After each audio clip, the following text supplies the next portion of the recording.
आदाब अर्ज़ है नाज़रीन, मैं आसिफ अली और आप देख रहे हैं रूबी उर्दू न्यूज़। सबसे पहले नजर डालेंगे अहम खबरों पर। तेलंगाना असम्बली के मानसून इजलास का आगाज, मुतवफ़िया रुकन असम्बली के अरकान ख़ानदान से इजहार ताज़ियत। असम्बली कार्रवाई 31 जुलाई तक चलाई जाएगी, BAC इजलास में लिया गया फैसला।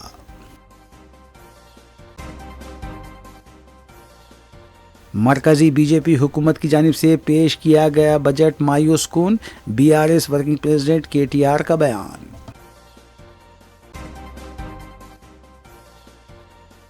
मोइनाबाद में कुतुब शाही दौर की मस्जिद मिस्मार की गई, रियल एस्टेट ताजिर की मुबैना कार्रवाई, मुतालिका पुलिस स्टेशन में केस दर्ज, मजलिसी कायदीन का शदीद एहतजाज।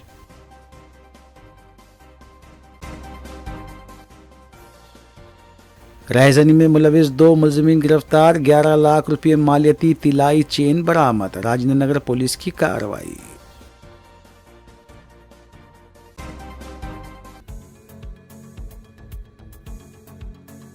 देखते हैं खबरों की तफसील। तेलंगाना असम्बली के मानसून इजलास का आगाज़ हो चला है, जबकि मज़कूरा इजलास 31 जुलाई तक चलाने का BAC में फ़ैसला लिया गया है। इजलास के आगाज़ पर कंटोनमेंट असम्बली हल्के की आनजहानी रुकन नंदिता को खराज पेश किया गया। वज़ीर आला तेलंगाना रेवंत रेड्डी के अलावा रियासती वज़रा BRS के रुकन KT रामाराव, मस्जिद मुस्लिमीन से अहमद बलाला और दीगर कायदीन ने उनकी खिदमत पर खराज इख्तियार किया और खामोशी भी मनाई गई। बाद कार्रवाई को कल तक के लिए मुलतवी किया गया। नाज़रीन, इस खबर के साथ दीगर खबरों पर तफसीली नज़र डालेंगे मोहम्मद अख्तर के साथ। तेलंगाना स्पीकर G प्रसाद कुमार की क़यादत में असम्बली की बिजनेस एडवाइजरी कमेटी का इजलास मुनक़िद हुआ, जिसमें तेलंगाना की तीसरी असम्बली के इजलास 8 रोज़ तक चलाने का फ़ैसला किया गया। 24 जुलाई को रैतु भरोसा पर मुबाहिस मुनक़िद होंगे, जबकि 25 जुलाई को नायब वज़ीर आला भट्टी विक्रमार्का साल 2024-25 का मुकम्मल बजट पेश करेंगे और 31 जुलाई को ऐवान की कार्रवाई का इख्तितामी दिन होगा। इस इजलास में वज़ीर आला रेवंत रेड्डी, वज़ीर उमूर मुखन्ना श्रीधर बाबू, मजलिसी रुकन असम्बली अहमद बलाला, BRS अरकान assembly Harish Rao, Prashant Reddy, BJP floor leader Maisura Reddy के अलावा CPI रुकन असम्बली सांबा शिवाराव भी मौजूद थे।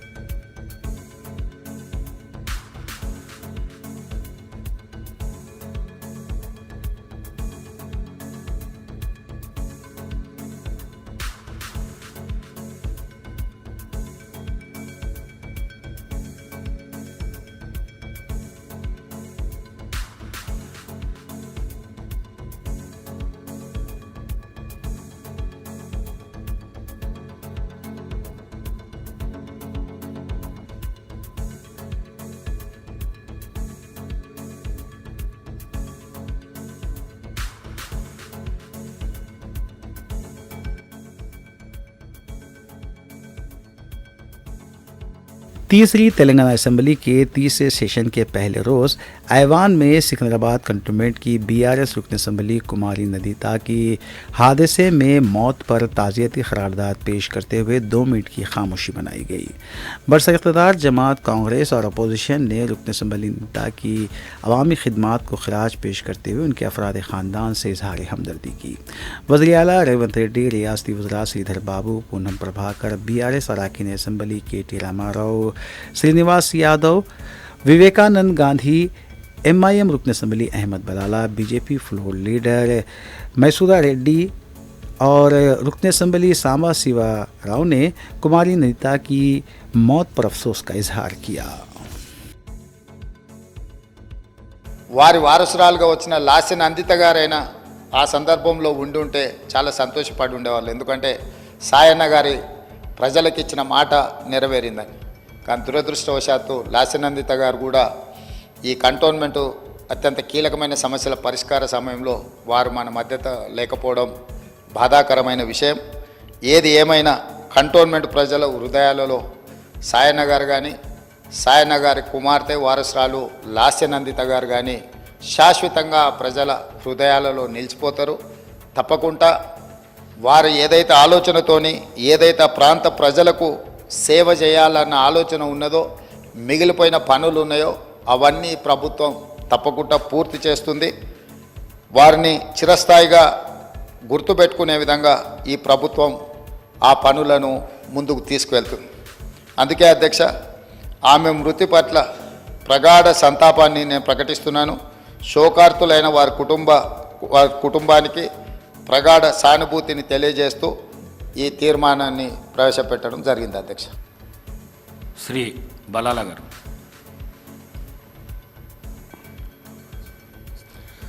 स्पीकर साहब, मैं मेरी पार्टी की जानिब से लासया नंदिता सायन्ना जो हमारे साथ के इस बार के एमएलए थे उनके पुरसे के लिए खड़ा हुआ हूं।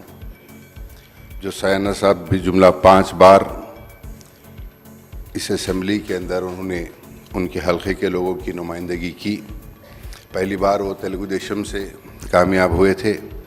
तेलंगाना अलग होने के बाद वो बीआरएस पार्टी से 2 बार इलेक्शन लड़े। उनके इंतकाल के बाद बीआरएस पार्टी ने उनकी बेटी को टिकट देकर यहाँ से कंटोनमेंट की आवाम की नुमाइंदगी के लिए वहाँ की आवाम ने उनको मुंतखब किया था। बड़ी अफसोस की बात है कि बहुत कम उम्र के अंदर वो एक एक्सीडेंट के अंदर इस दुनिया को छोड़कर चले गए। मैं हमारी पार्टी के जानिब से, हम सब की जानिब से उनके तमाम अफराद ख़ानदान को सहानुभूति और सब्र उनको दे, ये दुआ करता हूँ। शुक्रिया।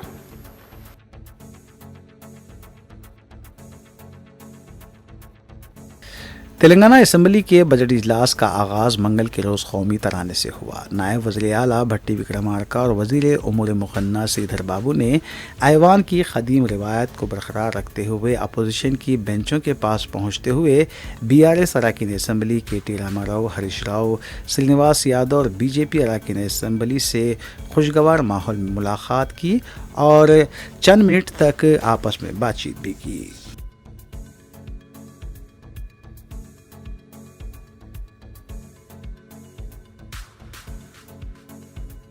BRS working president KT Rama Rao ने पार्टी ऑफिस में मीडिया से बात करते हुए मरकजी वजीर निर्मला सीतारामन के पेश करदा बजट को तेलंगाना की आवाम के लिए मायूस कुन करार दिया। उन्होंने बताया कि मरकजी हुकूमत का बजट मुल्क की तमाम रियासतों को नज़रअंदाज करते हुए सिर्फ आंध्र प्रदेश और बिहार से लेते हुए करोड़ों रुपयों की बारिश कर दी गई। उन्होंने बताया कि आंध्र प्रदेश से तेलुगु देशम के 16 अरकान पार्लियामेंट रखते हुए करोड़ों रुपये और कई प्रोजेक्ट्स हासिल किए गए, जबकि तेलंगाना से 8 बीजेपी और 8 कांग्रेस के अरकान पार्लियामेंट रहने के बावजूद तेलंगाना के लिए सिफर बजट देते हुए तेलंगाना की आवाम को सिर्फ तसल्ली तक महदूद कर दिया गया। ఆంధ్రతో పాటు ఆంధ్రాకి ఇచ్చినట్టుగానే మీరు ఆంధ్రప్రదేశ్ పేరు చెప్పిన ప్రతిసారి ఏమన్నారు కేంద్ర మంత్రి గారు? ఆంధ్రప్రదేశ్ పునర్విభజన చట్టం అని మాట్లాడింది. కానీ ఆంధ్రప్రదేశ్ పునర్విభజన అంటేనే 2 రాష్ట్రాలకు సంబంధించిన ప్రయోజనాలు ఆ చట్టంలో ఉన్నాయి.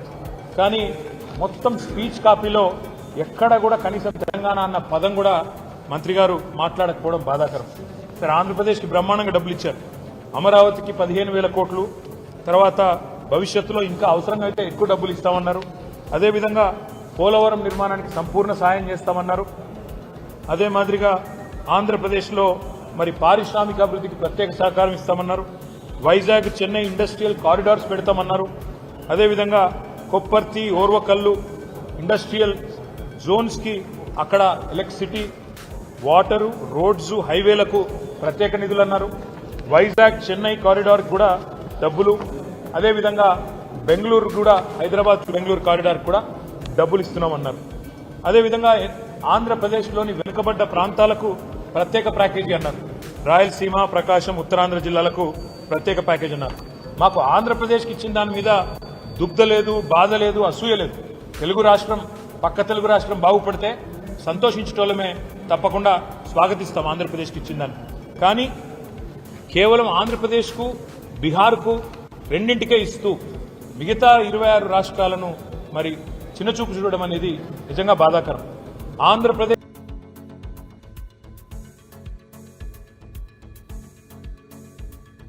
सदर बीआरएस ऑपोजिशन कायद के चंद्रशेखर राव की क़यादत में तेलंगाना भवन में बीआरएस एलपी मीटिंग का इनेकाद अमल में आया, जिसमें ज़राए के मुताबिक असम्बली और कौंसल में पार्टी की इख्तियार में की जाने वाली हिकमत अमली का जायज़ा लेते हुए सदर बीआरएस के चंद्रशेखर राव ने अरकान असम्बली और कौंसल को हिदायत दी कि ऐवान में हुकूमत की नाकामियों बिलखुसूस बेरोज़गार नौजवानों के लिए जॉब कैलेंडर का मसला, फीस रीइन्वेस्टमेंट के बकायाजात की अदायगी, रियासत में अमन व अमान की अबतर हालत पर सवालात करते हुए हुकूमत का घेराव किया जाए।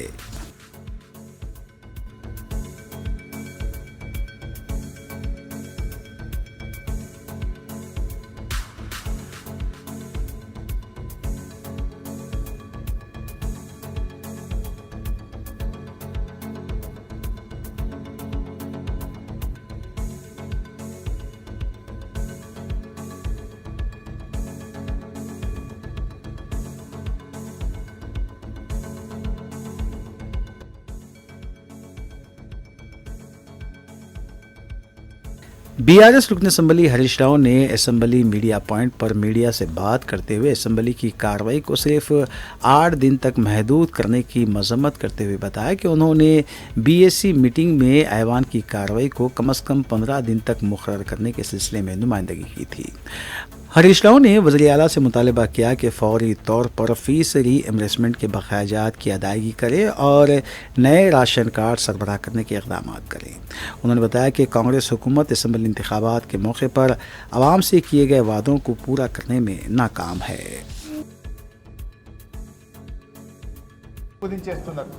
ఇది అత్యంత బాధకరం, దుర్మార్గం. అదేవిధంగా మేము బీఆర్ఎస్ పార్టీ పక్షాన కనీసం 15 రోజులు బడ్జెట్ సమావేశాలు జరపాలని చెప్పి బీఎస్సీలో మేము డిమాండ్ చేయడం జరిగింది.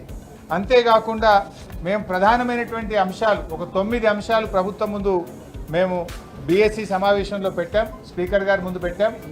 ముఖ్యంగా రేపు ఈ రాష్ట్రంలో రాష్ట్ర ప్రభుత్వం నిరుద్యోగ యువతీ యువకులకు చేసిన అన్యాయం, నిరుద్యోగుల పోరాటాన్ని అణిచివేస్తున్న తీరు, నిరుద్యోగుల మీద అక్రమంగా పెడుతున్న కేసులు, నిరుద్యోగ యువతీ యువకులను హాస్టళ్లలో చొరబడి వాళ్ళను కొడుతున్నటువంటి తీరు, అశోక్ నగర్ సెంట్రల్ లైబ్రరీలో దాడి చేసిన తీరు, ఈ యొక్క మొత్తం నిరుద్యోగ సమస్యలు, అదేవిధంగా జాబ్ క్యాలెండరు, గ్రూప్ 2 గ్రూప్ 3 ఉద్యోగాలకు పోస్టుల సంఖ్య పెంచడము, దీని మీద రేపు చర్చ పెట్టాలని చెప్పి బీఆర్ఎస్ పార్టీ తరఫున స్పీకర్ గారి ముందు ప్రతిపాదన పెట్టాం.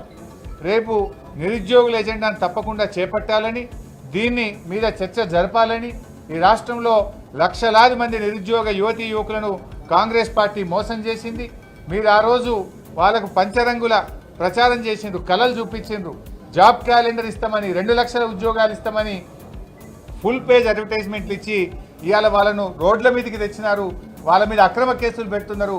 దాని మీద రేపు చర్చ జరగాలని చెప్పి బీఆర్ఎస్ పార్టీ పక్షాన బీఎస్సీలో చెప్పడం జరిగింది. సో వాళ్ళు పెడతారని ఆశిస్తున్నారు.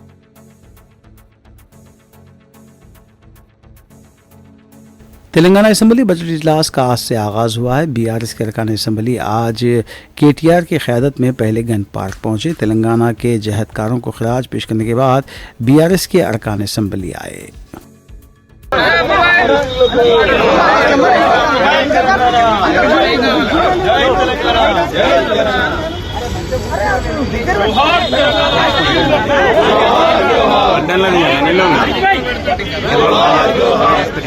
జై తెలంగాణ, జై తెలంగాణ, కేసీఆర్ గారి నాయకత్వం, కేసీఆర్ గారి నాయకత్వం. ఇంకా దగ్గర వస్తాయి జై తెలంగాణ, జై తెలంగాణ, మన వీరులకు జోహార్, జోహార్, జయశంకర్ గారికి జోహార్, జోహార్.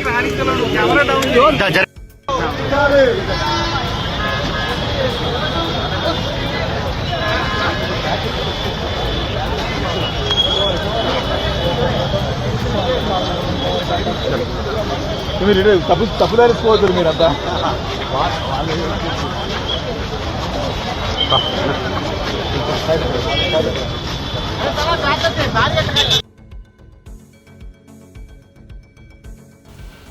मोइनाबाद में वाक़ क़ुतुब शाही मस्जिद को रियल एस्टेट ताजिर की जानिब से मुबैना तौर पर मिसमार किए जाने के बाद मुसलमानों ने मजलिस इत्तेहादुल मुस्लिमीन की क़यादत में शदीद एहतजाज दर्ज करवाया और उसी मकाम पर दोबारा नमाज अदा की गई, जबकि हुकूमती अहदेदारों ने तयक़्क़ुन दिया है कि इसी मकाम पर मस्जिद तामीर की जाएगी। नाज़रीन, इस खबर के साथ दीगर खबरों पर नजर डालेंगे मोहम्मद अख्तर के साथ। शहर के नवाही इलाके मोइनाबाद में रियल एस्टेट के मुबैना ताजिर की तरफ से क़दीम मस्जिद को शहीद किए जाने की इत्तला पर मजलिस ने शदीद एहतजाज किया है। सदर मजलिस बैरिस्टर असदुद्दीन ओवैसी को इस सिलसिले में जैसे ही इत्तला मिली, मजलिसी वफ़द को मुक़ाम वाक़े पर रवाना किया गया। रुकन कौंसिल मिर्ज़ा अहमद बेग ने सदर नशीन वक्फ़ बोर्ड अज़मतुल्लाह हुसैनी और अक़लियती उमूर के स्पेशल सेक्रेटरी तफसीर इक़बाल को भी तलब कर लिया गया। DCP CS निवाज़ भी मुक़ाम वाक़े पर पहुँच गए। मजलिस के एहतजाज पर रियल एस्टेट लैंड ग्राबर के ख़िलाफ़ केसेस दर्ज किया गया। बाद में मुक़ाम वाक़े के पास जमात नमाज अदा की गई।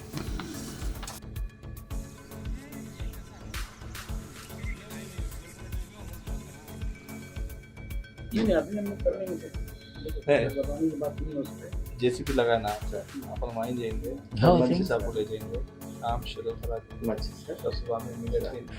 समी अल्लाहु लिमन हमीदा, अल्लाहु अकबर,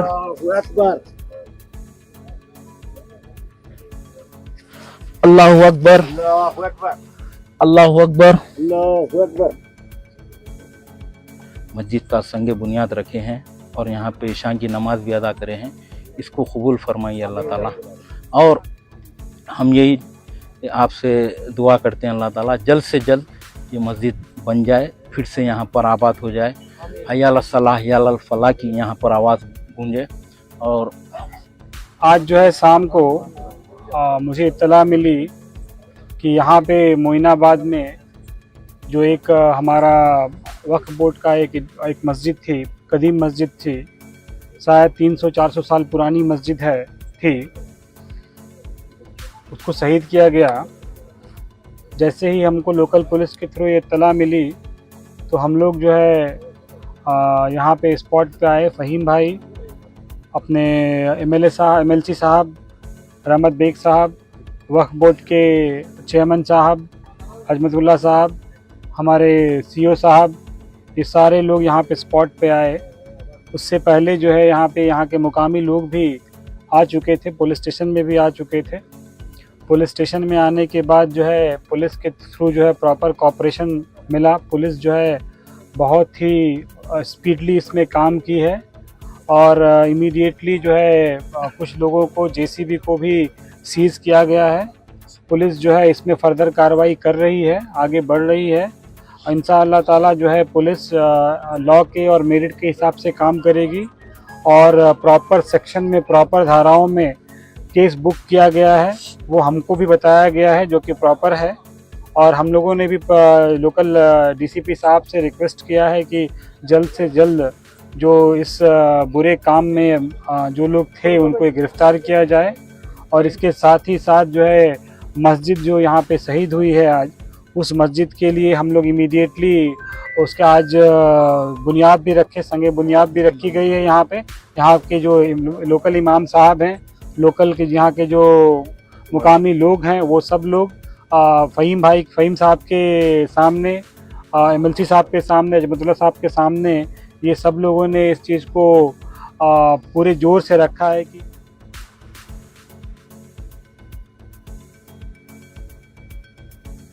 नामपल्ली एरिया हॉस्पिटल में आज उस वक्त खदमात मजदूर देखी गई जब हॉस्पिटल का अमला त्यौहार मनाने में मसरूफ़ हो गया। बताया गया कि हॉस्पिटल की सुप्रिटेंडेंट सुनीता और सिक्योरिटी सुपरवाइज़र सदानंद की निगरानी में हॉस्पिटल के अंदर बैंड बाजे के साथ रक़्स किया गया। उस वक्त हॉस्पिटल में मरीज़ ज़ेरे इलाज भी थे, जबकि आउट पेशेंट मरीज़ क़तारों में खड़े हुए थे। कोई मरीज़ों पर तवज्जो देता हुआ नज़र नहीं आया। मरीजों के साथ आने वाले टेंडर्स ने ये कहा है कि वो दूर दराज के इलाकों से यहाँ पर आएँ, लेकिन यहाँ पर तिबी खिदमात पर कोई तवज्जो नहीं दी जा रही है। मरीज़ों के साथ कोई शीरख्वार कमसीन बच्चे भी थे, वो भी रोते हुए देखे गए। बाज़ मरीज़ों ने बताया कि पहले कभी भी इस तरह के हॉस्पिटल के अंदर गाना बजाना नहीं हुआ करता था, लेकिन इस बार यहाँ पर ना सिर्फ बैंड बाजा था बल्कि रक़्स हो रहा था और फिर मरीज़ों पर कोई तवज्जो नहीं दी जा रही थी। जब सुप्रिटेंडेंट ही इसमें इस तरह मशगूल हो जाए तो फिर दूसरे स्टाफ को क्या कहा जा सकता है। बहरहाल त्यौहार मनाना चाहिए, लेकिन ख़ास तौर पर हॉस्पिटल के क़वाइद और यहाँ की ज़रूरतों को देख कर काम करना चाहिए। इंतज़ामिया को चाहिए कि इस सिलसिले में कार्रवाई की जाए।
अरे भाई तुम वीडियो लेते हो तो आगे बढ़े आते, जब से कोई भी नहीं थे ना फिर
शहर में मुख्तलिफ मकामात पर ट्रैफिक पुलिस की तरफ से चालानात देखे जा रहे हैं। आबिट्स पर भी आज ट्रैफिक पुलिस की तरफ से टू व्हीलर्स के नंबरात के ज़रिए चालानात की जांच की गई। मुख्तलिफ अफराद ने बताया कि जेब में पैसे नहीं थे, लेकिन मुकम्मल ज़र-ए-इल्तिबा चालानात अदा करने पर इसरार किया गया। अवाम ने कहा कि निस्फ रकम भी लेने से इनकार किया गया। बाज़ औक़ात चालानात का इल्म नहीं होता और अचानक बड़ी रकम का मुतालबा अगर होता है तो बर वक्त रकम दस्तियाब नहीं रहती। ऐसे में पुलिस को ताउन करना चाहिए।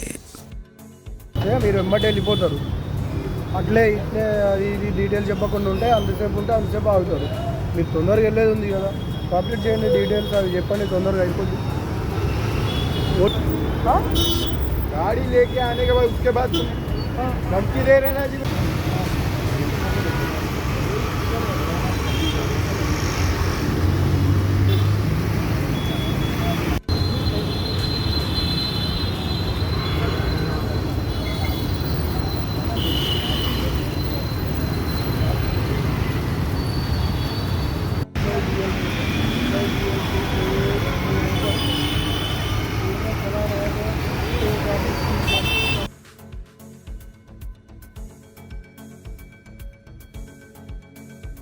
आंध्र असेंबली में आज एक करारदाद मंजूर की गई, जिसमें जगनमोहन रेड्डी के दौरे हुकूमत में doctor YSR university of health and science से मौसूम यूनिवर्सिटी का नाम तब्दील कर दिया गया है। अब इसे तेलुगुदेशम के साबिक़ सरबराह NT Rama Rao university of health and science से मौसूम किया गया है।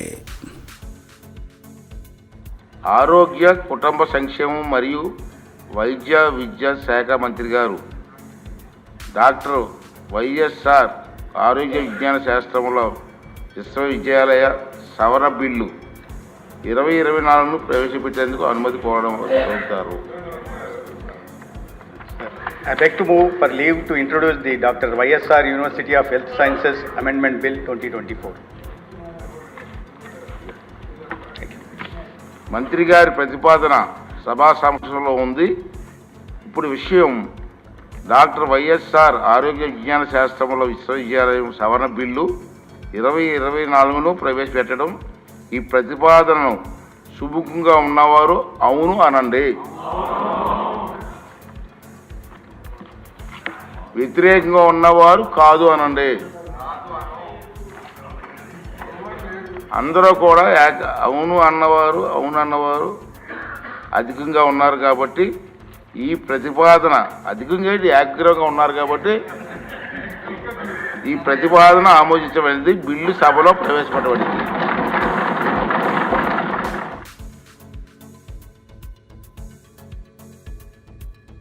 आंध्र प्रदेश के साबिक वज़ीर आला जगन मोहन रेड्डी दिल्ली रवाना हो गए हैं। आज भी YSRCP की अरकान असम्बली ने दूसरे दिन असम्बली की बाइकाट का ऐलान किया। 24 जुलाई को जगन मोहन रेड्डी अपने साथी अरकान मुकन्ना के हमरा दिल्ली में एहतजाज करेंगे। जगन मोहन रेड्डी की पार्टी ने कहा है कि आंध्र प्रदेश में मुसलसल तेलुगु देशम इख्तियार में आते ही YSRCP के कारकुनों पर हमले और जुल्म किए जा रहे हैं।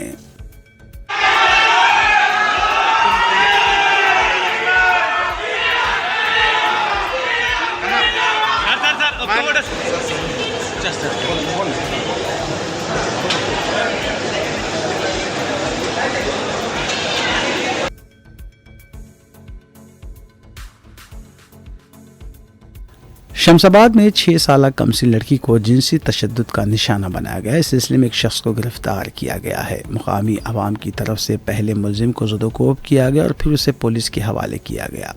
बताया गया है कि लड़की के घर में तन्हाई का फ़ायदा उठाकर रामंजा नायलू ने इसे जिनसी तशद्दुद का निशाना बनाया और जब लड़की रोने लगी और उसकी तबीयत बिगड़ने लगी और वो बेहोश हो गई और उसने उसे एक बेडशीट में लपेट कर बिस्तर के नीचे छुपा दिया। इस सिलसिले में जब रामंजल नायलू जो कि मुतासर लड़की का पड़ोसी था तो उससे ये पूछताछ की गई तो मौसिर जवाब नहीं दे पाया। घर की तलाशी ली गई तो बच्ची बिस्तर के नीचे पाई गई। लड़की को हॉस्पिटल मुंतकिल किया गया है। रामंजल नायलू के खिलाफ पॉक्सो के तहत केस दर्ज किया गया है।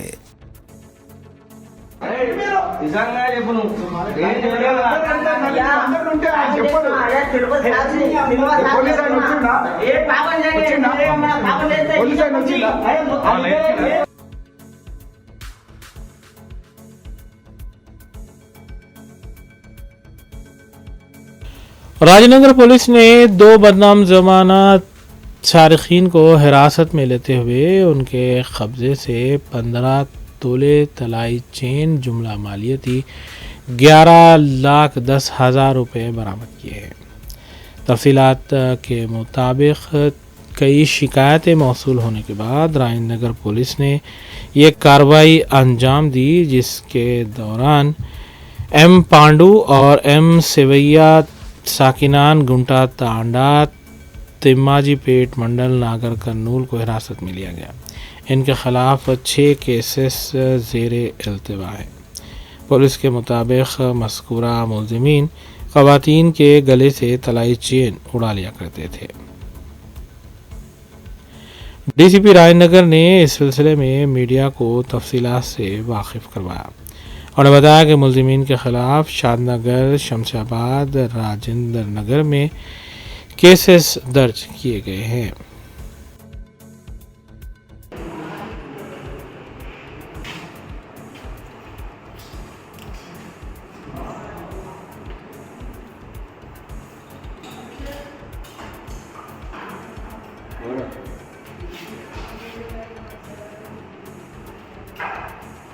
एग्जैक्टली 1 वीक बैक वो बुधवेल एक्सटेंशन का क्रॉस रोड्स में इवनिंग 7 to 8 7 बजे के टाइम पे एक औरत बस उतर के दूसरा बस पकड़ने के वास्ते एक ओल्ड एज्ड लेडी वहाँ खड़े रहे थे। 2 आदमी आके, एक आदमी तो उनको ढकल दिया और उसके दूसरा आदमी आके उनके ऊपर पैर लगा के भी वो चेन खींच के गए थे। वो रात में हुई वो इंसिडेंट और पुलिस स्टेशन के नज़दीक ही हुई बोल के हम लोगों पूरा, मैं भी वहाँ स्पॉट विज़िट करा था। वो दिन वो बाजू में बुधवेल और वो लोगों बहुत लोगों आए थे सर। यही प्लेस में 3 इयर्स से ये this is the 4th incident, वो 14 बार हुई। उसको कैसा भी पकड़ना बोल के हमारे को रिक्वेस्ट कर रहे थे। हम भी ये चैलेंज लिए क्योंकि पूरा ऐसे हेल्पलेस लोगों को बोल तो वुमेन और एज्ड में वही टाइम पे होना बोल के वहीं कर रहा बोल के हमको भी चैलेंज लिए थे। जब वो संजय बोल के हमारा क्राइम्स इंस्पेक्टर है और गंगाधर राजेंद्र नगर इंस्पेक्टर और टीम्स वही दिन बैठ के हम लोगों के पूरा ये लोगों खुद चैलेंज लिए थे। ये 100% ये केस कैसा भी डिटेक्ट करना ये इज्जत का है।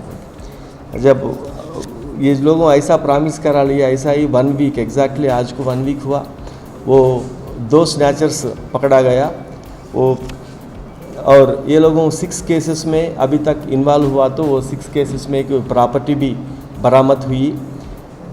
वो लोगों मुड़ावत पांडू, मुड़ावत सेविया, ये लोगों बिजनेपल्ली का मंडल का है।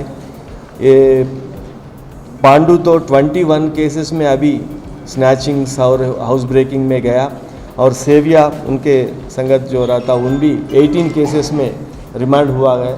और ये एक आदमी इसमें 2 साल कन्विक्शन भी काटा, फिर भी उन नहीं बदला। पुलिस ने उनको पीडी एक्ट में डाले थे दोनों की, वो लोगों पीडी एक्ट भी काटा, और फिर भी आज ये टाइम पे आके हमारा एरिया में फिर एक बार ये ऑफेंस करा।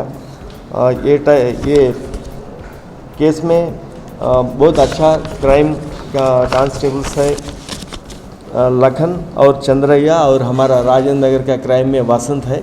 और उसमें बहुत शानदार काम कौन करा, ये अब्दुल्ला ASI, वो मैलारदेवपल्ली पुलिस स्टेशन है। वो लोगों का इंफॉर्मेशन आते हुई वो लोगों वहाँ इससे पहले महबूब नगर में करे गए थे, उन खुद जाके उसको पकड़ के सबको काउंसलिंग करके जब पूरा बरामद करके उसमें बहुत प्रोएक्टिव रोल प्ले करे। ये चेन स्नैचर्स को अभी हम और पीढ़ी में डालने के वास्ते हम भी रिकमेंड करके अभी वो फाइल भेज देंगे। ये आज जो अरेस्ट हुआ वो केसेस में 2022 केसेस वहाँ का 2 है, 2023 केसेस या राजेंद्र नगर का 3 है, और एक शमशाबाद और शाहबाद का भी शमशाबाद और शादनगर का भी है। वो पूरा केसेस में आज उनको अरेस्ट करके कोर्ट में पेश किया जा रहा है। प्रियदर्शनी कॉलोनी हयात नगर में हुए सरखे की वारदात को मुतालिका पुलिस ने हल करते हुए इस वारदात में मुलविस 2 के मुंजिमला एक सारिक को हिरासत में लिया। तफसीलात के मुताबिक स्वाति नामी खातून के मकान से सरखा किया गया था, जिसके बाद आंध्र प्रदेश काकीनाडा का मुतवतिन शेख अजीज़ को गिरफ्तार किया गया, जबकि एक और साथी अल्लूर राजू फरार है। मुल्जिमान के कब्जे से 23 तोले तलाई जेवर, 2 लाख नगद रुपए के अलावा दीगर अशिया बरामद की गई।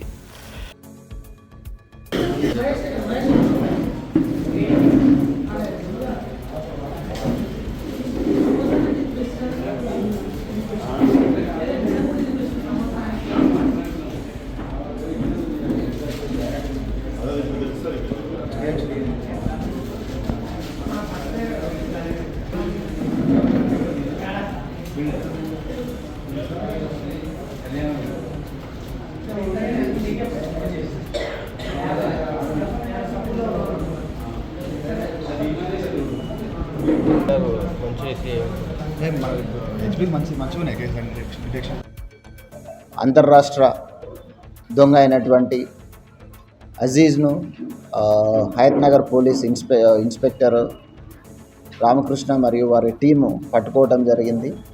ఇతడు సుమారుగా మనము ఇంట్రాగేషన్ చేసిన దాని ప్రకారము ఒక 12 కేసులు దొంగతనం చేసినట్టుగా తను కన్ఫెస్ కావడం జరిగింది.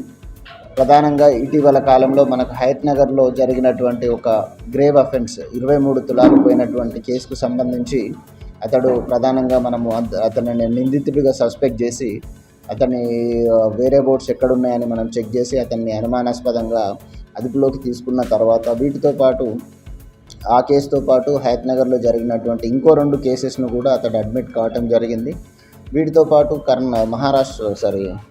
ఆంధ్రప్రదేశ్ పెనమలూరులో జరిగినటువంటి ఒక 8 కేసులు, కొయ్యలగూడెంలో ఒక కేసు, ఇట్లా సుమారుగా మొత్తం నిజామాబాద్లో ఒక కేసు, టోటల్ 12 కేసెస్ అడ్మిట్ కావటం జరిగింది. వీటిలో సుమారుగా ఇప్పుడు మనము 23 తులాస్ గోల్డ్, 2 lakhs క్యాష్, అదేవిధంగా ఒక కారు, ఒక కెమెరా అన్నీ రికవరీ చేయటం జరిగింది. దీనికి బాగా వర్క్ చేసినటువంటి ఇన్స్పెక్టర్ హయత్నగర్, అదేవిధంగా వారి ఎస్ఐ, డిఎస్ఐ, తర్వాత వాళ్ళ టీంను అందరినీ కూడా ప్రత్యేకంగా అభినందించడం జరుగుతూ ఉంది. ఏసీపీ వనస్థలిపురంను కూడా ప్రత్యేకంగా అభినందించడం జరుగుతుంది. ఇటీవల కాలంలో మనకు హయత్నగర్లో జరిగినటువంటి ఈ హెచ్బి అఫెన్సెస్ అన్నిటినీ డిటెక్ట్ చేసినటువంటి మా హయత్నగర్ టీం అందరికీ కూడా మరొకసారి అభినందనలు తెలియజేయడం జరుగుతుంది. ఇతడు బేసికల్లీ ఆంధ్రప్రదేశ్ కాకినాడకు చెందినటువంటి వాస్తవ్యుడు. గతంలో కూడా ఇతని మీద చాలా కేసెస్ ఉండటం జరిగింది. అదేవిధంగా ఇటీవల కాలంలో జస్ట్ ఒక 1 month బ్యాకే మన ఏరియాస్లో ఈ అఫెన్స్ రిపోర్ట్ చేయడం జరిగింది. ఇతడు టార్గెట్ ఏమనంటే ఫస్ట్ వెహికల్లో వచ్చి ఇతని మోడస్ ఆపరంది ఎంఓ చూసుకున్నట్లయితే అతనికి ఒక కారు ఉంది. ఆ కారులో వచ్చేసి ఆంధ్ర నుండి వచ్చేసి ఇక్కడ రెక్కి నిర్వహించుకున్న తర్వాత ఎక్కడైతే లాక్డ్ హౌజెస్ లేకపోతే ఎవరు లేరని నిర్ధారణకు వచ్చిన తర్వాత ఆ హౌజెస్ను టార్గెట్గా చేసుకొని అఫెన్సెస్ చేయడం జరుగుతూ ఉన్నది. కాబట్టి ప్రజలందరికీ చేసే విజ్ఞప్తి ఏమనంటే ఎవరైనా మీరు तेलंगाना नारकोटिक्स ब्यूरो ने माधोपुर पुलिस के इश्तिराक से कार्रवाई करते हुए एक मुलजिम को हिरासत में लिया जो ड्रग्स की मुंतकिली में मुलव्वस पाया गया है। इसके कब्जे से भारी मकदार में ड्रग्स बरामद किए गए हैं। पुलिस के मुताबिक माधोपुर पुलिस ने TGNAB के इश्तिराक से कार्रवाई करते हुए एक ड्रग पेडलर 28 साल शेख बिलाल मुतवत्तिन राजमंड्री को हिरासत में लिया। उसके कब्जे से गांजा, MDMA, नाइट्रोसन टैबलेट्स और हशीश ऑयल जुमला मालियती 12 लाख रुपए बरामद की गई है। बाज़ा इसे अदालती तहवील में दे दिया गया। ఓకే కూడా దాదాపు ఒక గ్రామ్స్కి 5000-6000 ఉంటుంది. 1:10 or 1:20 రేషియోలో వాళ్ళకి will have that margin of profit.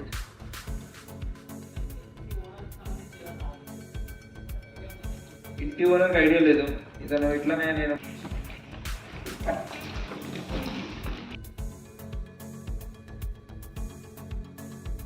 Rajvi news की दीगर खबरों पर मोहम्मद अख्तर के साथ एक सरसरी नजर डालेंगे।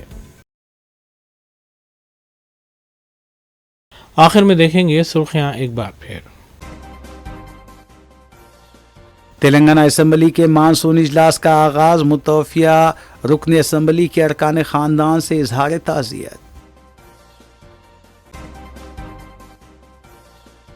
असम्बली कार्रवाई 31 जुलाई तक चलाई जाएगी, BAC इजलास में लिया गया फैसला।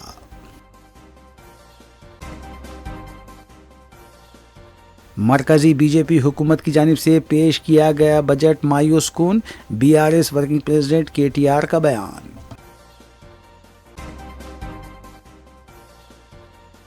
मोइनाबाद में कुतुब शाही दौर की मस्जिद मिस्मार की गई, रियल एस्टेट ताजिर की मुबैना कार्रवाई, मुतालिका पुलिस स्टेशन में केस दर्ज, मजलिसी कायदीन का शदीद एहतजाज।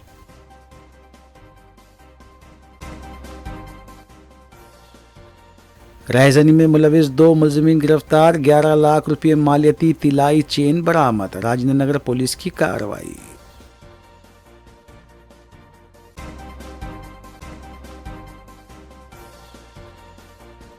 इसी के साथ रूबी न्यूज़ यहीं ख़त्म पजीर होती हैं। रियासती, कौमी और बैनुल-अक़वामी ख़बरों के लिए देखते रहिए रूबी न्यूज़।